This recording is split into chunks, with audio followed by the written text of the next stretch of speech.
Black history they don't want you to know. The ugly history of the marriage license in America. Let's start with marriage before the marriage license. And yes, there is such a thing. Let's go way back to the 1600s, where most of our laws concerning marriage were inherited from England.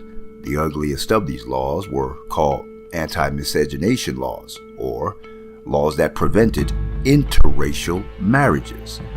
These laws persisted for well over 300 years, and they were prevalent in almost every state in the Union. Miscegenation laws were upheld numerous times, even after the 14th Amendment was passed.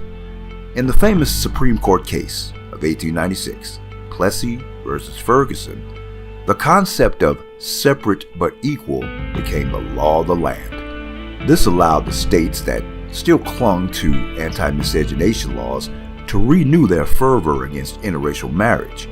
The argument went something like, everyone is free to marry, just marry in your own race. Up until this point in American history, around the 1920s, there was no such thing as a marriage license.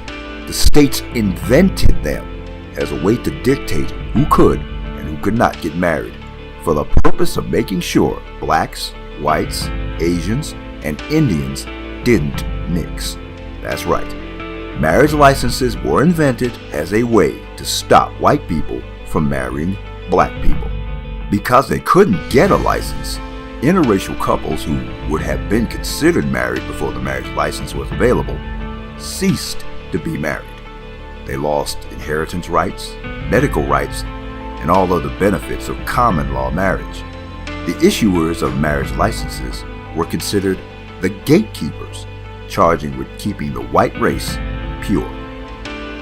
Laws against interracial marriage persisted long after segregation was deemed unconstitutional in 1957.